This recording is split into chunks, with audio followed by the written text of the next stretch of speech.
Kali ini, kelompok kami akan membahas mengenai dampak sektor pariwisata terhadap ekonomi Indonesia. Nah, sebelumnya, Indonesia merupakan negara yang memiliki potensi ekonomi yang tinggi. Saat ini, bahkan Indonesia dapat ikut bersaing di dunia internasional. Hal ini dikarenakan Indonesia memiliki karakteristik yang sesuai, juga sumber ekonomi yang melimpah. Indonesia adalah ekonomi pasar di mana perusahaan milik negara maupun swasta sama-sama memiliki peran yang penting dalam berkontribusi. Berdasarkan Badan Pusat Statistik Indonesia, perekonomian Indonesia pada tahun 2022 dihitung berdasarkan produk domestik bruto atas dasar harga berlaku mencapai 19.588,4 triliun dan PDB per kapita mencapai 71,0 juta. Ekonomi Indonesia tahun 2022 tumbuh sebesar 5,31%, lebih tinggi dibanding capaian tahun 2021 yang mengalami pertumbuhan sebesar 3,70%. Dari banyaknya sumber ekonomi di Indonesia, salah satunya adalah sektor pariwisata. Sektor pariwisata memiliki peranan penting dikarenakan dapat memicu pertumbuhan ekonomi, terutama dalam mengurangi angka pengangguran dan meningkatkan produktivitas negara. Pariwisata menciptakan permintaan, baik konsumsi maupun investasi, yang dimana akan menimbulkan kegiatan produksi barang dan jasa. Beberapa pengaruh dari sektor pariwisata terhadap ekonomi Indonesia adalah pertama, sebagai penghasil devisa untuk memperoleh barang modal untuk proses produksi. Kedua, pengembangan sektor pariwisata mendorong investasi di bidang infrastruktur. Ketiga, pariwisata berkontribusi dalam membuka lapangan kerja dan peningkatan pendapatan. Juga mendorong research dan development dari akumulasi modal manusia. Landasan ekonomi Pancasila adalah konsep dasar tentang ekonomi yang didasarkan pada nilai-nilai Pancasila. Landasan ekonomi Pancasila memiliki tujuan untuk menciptakan masyarakat yang adil dan juga makmur, dengan mengutamakan kepentingan rakyat dan menghindari eksploitasi yang merugikan.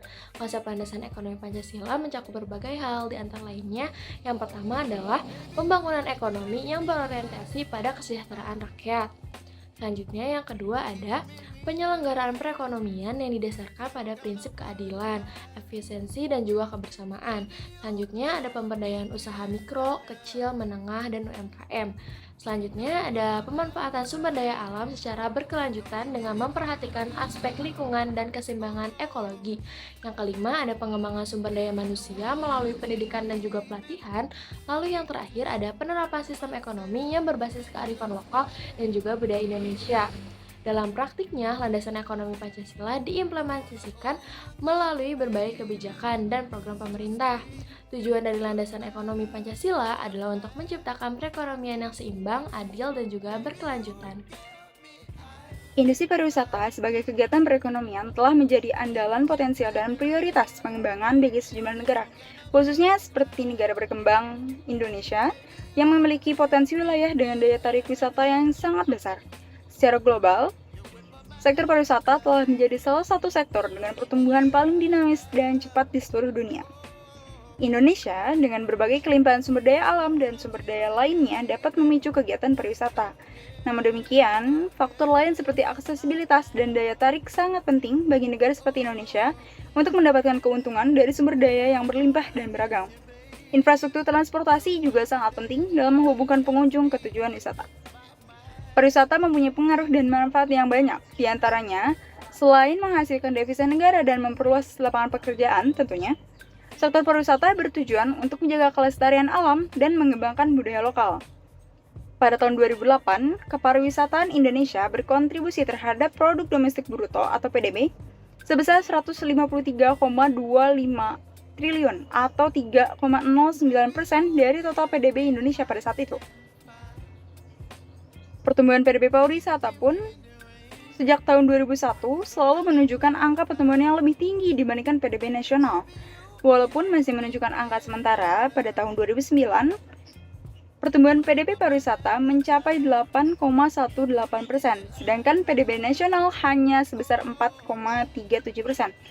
Hal ini menunjukkan bahwa sektor pariwisata sangat berdampak besar bagi perkembangan ekonomi di Indonesia. Raja Ampat adalah sebuah kepulauan di Provinsi Papua Barat, Indonesia yang terkenal karena keindahan alam bawah lautnya yang sangat spektakuler. Kepulauan ini terdiri dari 4 pulau utama yaitu Wegeo, Salawati, Batanta, dan Misol, serta ratusan pulau-pulau kecil yang tersebar di sekitarnya. Raja Ampat memiliki keanekaragaman hayati laut yang sangat tinggi, dengan sekitar 75% spesies karang dunia dan sekitar 1.500 spesies ikan laut yang hidup di perairannya. Selain itu, ada juga spesies lain seperti penyu, hiu, dugong, dan juga paus. Selain keindahan alam bawah lautnya, Raja Ampat juga memiliki keindahan alam yang luar biasa di darat. Ada berbagai tempat wisata yang menarik yang bisa dikunjungi, seperti Air Terjun Soundorek, Teluk Kabui, Pulau Pinemo, Pantai Pasir Timbul, dan banyak lainnya. Kemudian ada juga kebijakan dalam industri pariwisata, khususnya di Raja Ampat. Yang pertama, sistem biaya masuk.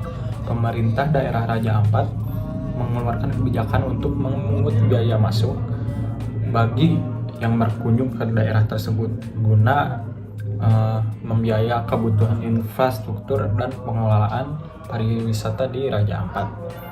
Kemudian pembatasan pengunjung. Pemerintah Raja Ampat mengeluarkan kebijakan ini guna membatasi pengunjung agar meminimalisir dampak negatif dari pariwisata. Yang ketiga, program pendidikan dan pelatihan untuk memastikan kualitas pelayanan dalam daerah wisata tersebut. Keempat, kebijakan pengelolaan sampah.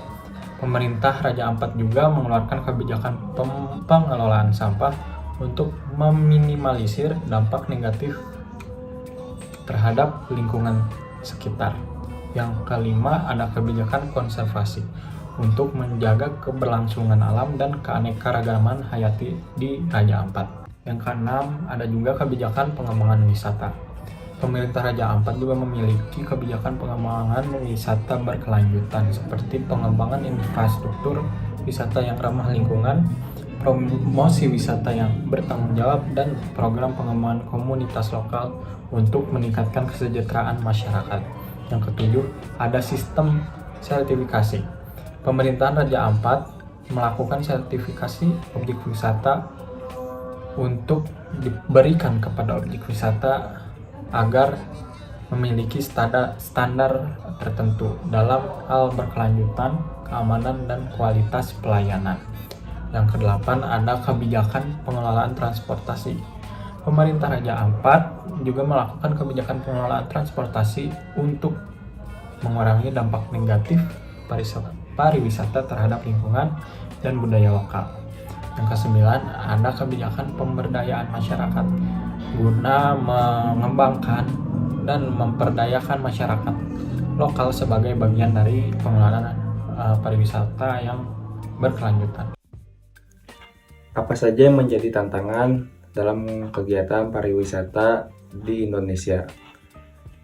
Di Indonesia pada era yang sekarang ini yang menjadi perhatian dunia yaitu keindahan alam yang berada di Indonesia, sehingga mau tidak mau pemerintah perlu mengembangkan SDA atau sumber daya alam ini sehingga dapat dimanfaatkan negara baik untuk kepentingan negara maupun kepentingan umum yaitu masyarakat. Terdapat 3 kategori yang menjadi permasalahan yang perlu dibahas dalam pengembangan tempat objek wisata, yaitu yang pertama atraksi. Di dalam atraksi ini pemerintah perlu menentukan pariwisata apa yang akan digunakan ataupun ingin diperkenalkan di dalam tempat pariwisata. Yang kedua, aksesibilitas. Dalam pengertian ini dalam mewujudkan suatu tempat ataupun objek wisata yang akan dilakukan seperti Bali, yaitu perlunya akses yang dapat dengan mudah diakses oleh para wisatawan lokal, khususnya wisatawan dari mancanegara, sehingga perlu adanya peran pemerintah dalam hal ini untuk memberikan akses kepada para wisatawan sehingga dapat sampai di tujuan dengan aman dan cepat. Yang ketiga yaitu amunitas. Dalam amunitas ini sendiri yang menjadi permasalahan yaitu bagaimana pemerintah dapat menyiapkan segala kebutuhan yang dibutuhkan oleh para wisatawan pada saat berwisata seperti listrik, air, jaringan, makanan, dan lain-lain. Dan yang menjadi hal terakhir dalam permasalahan yang dihadapi oleh pemerintah yaitu promosi.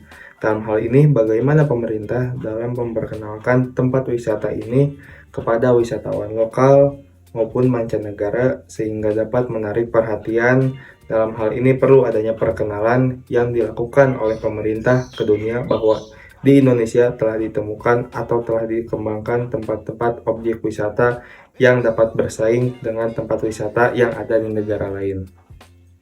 Untuk aktivitas sektor pariwisata sekarang di Raja Ampat mulai menunjukkan kenaikan yang positif dan signifikan pasca pandemi COVID-19 yang kita sama-sama ketahui bahwa itu menghancurkan perekonomian di seluruh dunia. Menurut Kepala Dinas Pariwisata Raja Ampat, yaitu Ellen Risa Masu, di akhir tahun 2022, kunjungan wisatawan asing cukup pesat. Berdasarkan data yang dimiliki, masuknya wisatawan asing setiap bulannya mencapai 200 orang. Di samping wisata bahari, Raja Ampat juga menyimpan kekayaan terumbu karang yang terbentang di sepanjang perairan. Selama bertahun-tahun, sektor pariwisata dan perikanan telah menjadi sumber penghidupan utama bagi 93.000 penduduk lokal Raja Ampat.